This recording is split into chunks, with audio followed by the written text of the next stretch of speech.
Join these pilgrims as they walk the path to St. James and make the pilgrimage of the Camino. Listen to their nightly reflections on the journey. See the sights they encounter along the way. Experience the Camino with them as they make their way along the path each day, one step at a time.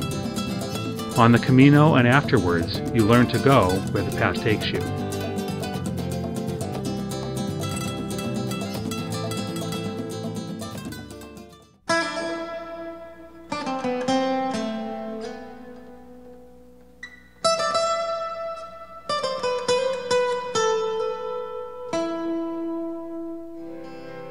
One of the things I was thinking about today was just about our pace, and I was kind of thinking about that in terms of my spiritual pace and seeking God.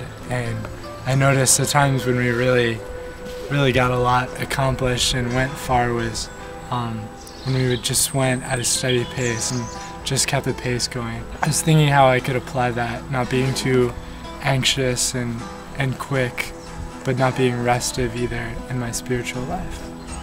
This is Erin. I thought it went really fast at the beginning of the day. It just seemed like we were just booking it and going, and then as the day went on, I definitely felt myself like kind of being more contemplative. So many of the gorgeous views. There were just so many higher elevations on this trail that I just looked out and I felt like I could see forever. I'd never seen such beautiful landscape before, and it was just very awe-inspiring.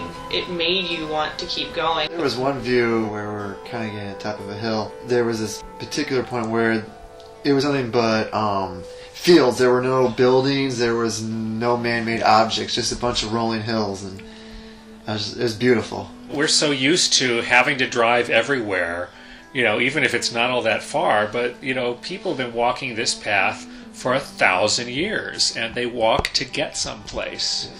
We're doing this, kind of recreationally and as a spiritual exercise. But, at the time that this started, that's how everybody got everywhere. You were either on an animal or you were on your own feet. The other feet who have walked this path before, the issues and their motivations for coming. Our guide was telling us that a lot of people died on the way, so it was a really big commitment to just pick up from like your families and just take hardly anything and just set out for a place you had never seen or heard about before. I was really inspired by that, just thinking about the people who have gone before us. Some of the very early pilgrims didn't have the advantages of having the little yellow arrows to tell them where to go and had to figure it out on their own. Didn't have little cafes to stop at. They didn't have the advantages that we have, and they still did it. And so it's just amazing what people can do when they have the right reasons to do it.